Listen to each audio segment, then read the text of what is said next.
안녕하세요. 엄마가 읽어주는 책의 유나킴입니다. 김남중 작가의 불량한 자전거 여행 두 번째 녹음하겠습니다. 주인공인 신호진과 비슷한 또래인 저희 트롤에게 같이 녹음을 하자고 했더니 어제 저에게 푸른 사자 완인이를 읽어줘서 목이 아프다고 합니다. 저희 아이는 불량한 자전거 여행 1권과 2권을 저에게 읽어준 뒤로 푸른 사자 완인이를 요즘 저에게 읽어주고 있답니다. 그래도 저희 아이에게 잘 말해서 이 책을 저희 아이 목소리로 꼭 녹음하려고 합니다. 제가 작년에 들었을 때 주인공인 신호진과 비슷한 또래인 저희 아들이 읽어주니까 더 이 글에 대한 몰입도가 높았던 것 같습니다. 그래서 저희 아들 트로를 잘 설득해서 다시 한번 읽어보게 하겠습니다. 일단은 제 목소리로 시작할게요. 제2장 여자친구의 이상한 여행. 야야 진즉 강주 다 와불었다. 아침 밥상 기다리냐 시방? 누군가 어깨를 흔들었다. 눈을 떠보니 회색 유니폼을 입은 청소 아줌마가 눈앞에 서 있었다. 기차 안은 텅 비어 있었다. 의자들이 이리저리 젖혀 있고 과자 봉지며 플라스틱 음료수 병들이 널려 있었다. 여전히 밤이었다. 나는 여관으로 들어가 긴 의자에 앉았다. 반대편에 앉은 아저씨가 코를 골았다. 그 뒤에도 팔짱을 끼고 눈을 감은 사람이 몇몇 있었다. 매점은 문을 닫았고 커다란 텔레비전도 꺼져 있었다. 7시까지는 3시간 정도 남았다. 잠을 자기도 그렇고 안 자기도 애매한 시간이었다. 새벽이어서 그런지 바람이 서늘했다. 팔에 소름이 돋는 것 같아 가방에서 옷을 하나 꺼내 입었다. 기차 시간표를 보니 용산으로 가는 첫 차가 10분 뒤에 있었다. 바로 앞에 있는 플랫폼에서 텅 빈 열차를 기다리고 있었다. 저거 타고 집에 갈까? 내가 집에 가는 동안 엄마는 내가 집에 없다는 걸 알게 될 거다. 편지를 보고 깜짝 놀라겠지? 나한테 너무했다고 후회를 할지 모른다. 그렇지만 내가 바로 집에 돌아가면 모든 게 다시 제자리로 돌아간다. 깜짝 놀라기는 하겠지만 뭔가 변화하기엔 너무 짧은 시간이다. 어차피 시작한 거 끝까지 해보자. 시작이 반이랬으니 이제 나머지 반만 하면 된다. 7시까지 2시간 남았다. 밖을 내다보니 번쩍이던 네온 간판 불빛들이 조금씩 약해졌다. 나는 밖으로 나와 하늘을 살폈다. 검었던 하늘가가 조금씩 파란색으로 변했다. 청소차가 붕붕거리며 지나갔다. 여관으로 들어가는 사람이 조금씩 늘어났다. 저만치 앞에 불 켜진 편의점 간판이 보였다. 갑자기 배가 고팠다. 편의점에 들어가 차가운 삼각김밥을 먹고 뜨거운 라면 국물을 마시자 힘이 났다. 어두울 때는 시간이 더디 갔는데 밝아지니까 시간이 빨리 가는 것 같았다. 해가 떠올랐다. 이제 완전히 밝은 아침이었다. 역 광장 왼쪽으로 높은 산이 보였다. 둥그스름하고 커다란 산이었다. 지금까지 내가 본 산 중에서 가장 높았다. 해가 뜨면서 산 색깔이 조금씩 바뀌었다. 한참 동안 산을 바라보고 있으니까 옆에서 빗질을 하다 할아버지가 한마디 했다. 어디 생판 시골에서 왔는갑다잉? 무등산 처음 보냐 아가? 불빛 연합은 여기서 멀지 않았다. 택시가 멈추어 선 건물 앞에 빨간 트럭이 보였다. 냉장차처럼 생긴 트럭에 자전거가 그려져 있고 여자친구와 만나요라고 쓴 큰 글씨가 두드려졌다. 트럭의 진칸에 자전거를 싣고 있는 아저씨 한테 불빛 연합이 어디냐고 물었다. 말꼬리처럼 머리를 뒤로 묶고 민소매 옷을 입은 아저씨가 나를 보지도 않고 대답했다. 건물 3층이다.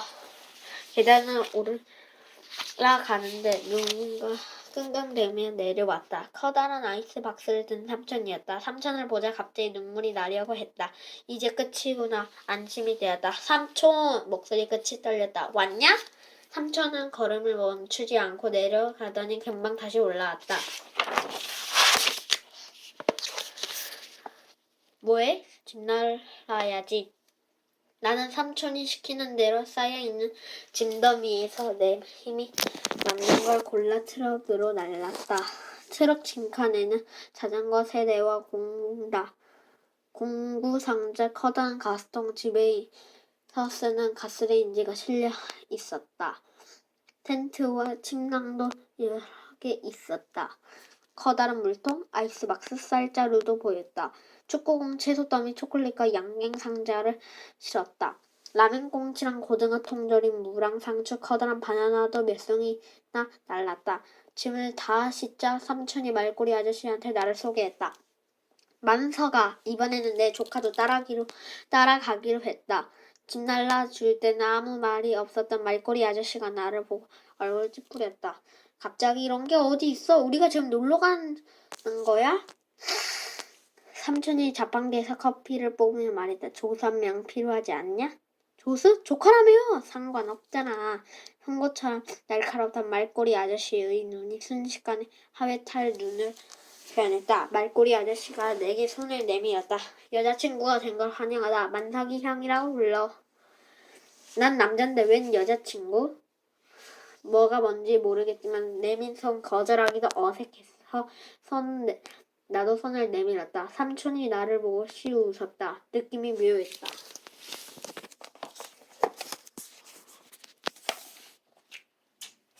여행을 가는 사람은 우리 셋만이 아니었다. 하나씩 둘씩 자전거를 탄 사람들이 모여들었다. 맨 먼저 도착한 사람은 수염이 덥수룩한 외국 남자와 여자였다.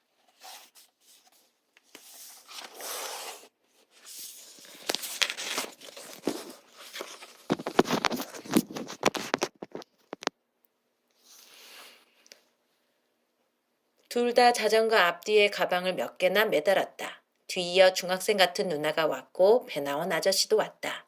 자전거도 가지가지였다. 첫눈에 봐도 번쩍번쩍 비싸 보이는 자전거가 있고 좀 낡은 자전거도 있었다. 어떤 아저씨는 누워서 타는 자전거를 타고 왔다. 삼촌이 수첩을 펼치고 한 사람씩 이름을 확인한 다음 풀빛 연합 사무실로 올려보냈다. 만석이 형은 재빨리 자전거를 점검했다. 앞뒤 브레이크를 잡아보고 타이어에 공기를 적으면 펌프로 공기를 넣었다. 기어도 바꿔보고 체인에 칙칙 스프레이 기름을 뿌리기도 했다. 잘 모르는 내가 봐도 거침없는 손놀림이 보통이 아니었다. 여기저기 손을 많이 대면서도 한 대 한 대 순식간에 점검을 마쳤다. 나는 삼촌이 시키는 대로 자전거 앞에 이름표를 달고 삼촌은 자전거마다 안장 밑에 후미등을 달았다. 곧이어 삼촌과 만석이 형을 따라 3층으로 올라갔다. 자그마한 강당에 사람들이 흩어져 있었다.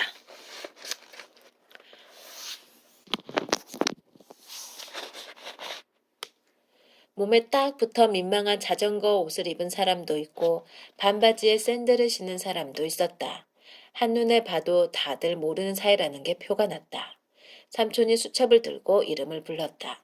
삼촌과 만석이 형, 나를 빼고 모두 9명이었다. 삼촌이 수첩을 덮고 입을 열었다. 여행하는 자전거 친구, 여자친구의 자전거 순례에 참가하신 걸 환영합니다. 저는 이번 행사를 기획하고 운영하는 신석기 담장입니다. 여러분은 오늘부터 12일 동안 1100km를 달려 우리나라를 종단하게 됩니다. 자세한 사항은 카페에 미리 공지했으니까 간단하게 오늘 일정만 소개하겠습니다. 오늘은 순례 첫날로 광주에서 지리산 및 구례까지 갑니다. 코스 설명은 서만석 팀장이 하겠습니다. 이 여름에 1100km를 자전거로 달린다고? 농담 아니면 미친 짓이라고 생각했는데 웃는 사람이 없었다. 만석이 형이 앞으로 나섰다. 사람들을 둘러보는 눈길이 날카로웠다. 안전과 장비를 책임진 서만석 팀장입니다. 오늘은 광주에서 곡성을 걸쳐 구례까지 약 78km를 달립니다. 몸풀기로 짧게 잡은 코스라 험한 길 없습니다. 높은 고갯길도 없습니다. 가장 중요한 건 안전입니다. 안전을 위해 제가 지시를 하면 꼭 따라 주십시오. 주행은 기본적으로 2줄로 합니다. 남자가 도로 안쪽에서 달려 여자를 보호합니다. 남자는 누가 보호해주지? 누군가 말해놓고 자기만 웃었다. 만석이 형이 한 사람씩 얼굴을 바라보며 말했다. 단체로 자전거를 타고 있다는 걸 꼭 기억합니다. 해야 합니다. 혼자 탈 때 혼자 다치지만 여럿이 탈 때 실수하면 다른 사람까지 위험합니다. 제가 고함을 쳐도 안전을 위해서니까 이해해 주시고 제가 지시를 하면 큰 소리로 따라 외쳐 주시기 바랍니다. 아까 그 사람이 군대 같은데? 라고 또 혼잣말했다. 삼촌이 다시 나와서 사람들을 동그랗게 서게 했다. 이제부터 우리는 한 팀입니다. 떠나기 전에 간단하게 자기소개를 하겠습니다. 삼촌이 옆에 있는 사람에게 눈짓을 했다. 상표가 요란하게 인쇄된 자전거 옷을 입고 머리에 멋진 고글을 올린 아저씨였다. 저 아저씨가 누워서 타는 자전거를 타고 왔다. 반갑습니다. 서울에서 온 홍상욱입니다.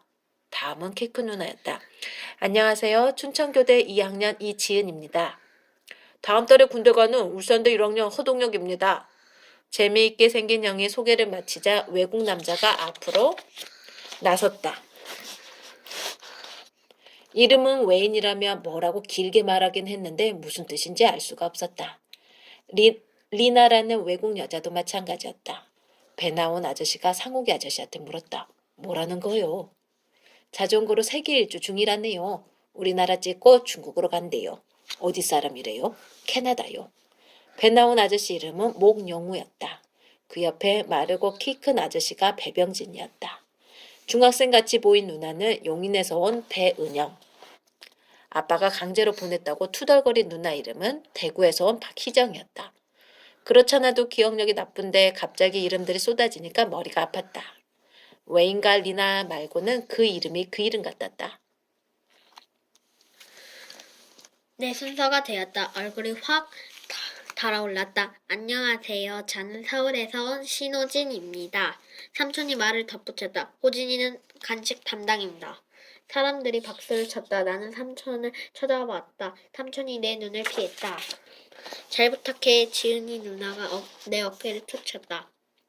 살짝 친 것 같은데 은근히 아팠다. 만석이 형이 박수를 쳤다. 이제 출발합니다. 사람들이 줄줄이 1층으로 내려갔다. 나는 맨 뒤에 남은 삼촌한테 물었다. 삼촌, 나 자전거 타는 거 아니지? 삼촌이 강당 문을 잠그며 말했다. 자전거 아무나 태워주는지 알아? 삼촌이 트럭 징칸에서 헬멧을 여러 개 꺼내더니 안 가져온 사람들한테 나눠 주었다. 만석이 형은 주차장에 사람들을 동그랗게 세우고 몸풀기 운동을 했다. 온몸의 관절 어찌나 꼼꼼히 푼지 몸풀다가 지칠 것 같았다. 삼촌이 빨간 현수막 트럭 뒤에 자전거를 보여주세요 라고 써진 현수막을 매던 다음 나를 불렀다. 호진아 타라. 그럼 그렇지. 삼촌이 조카를 고생시킬 리가 없다. 나는 트럭에 재빨리 올라탔다.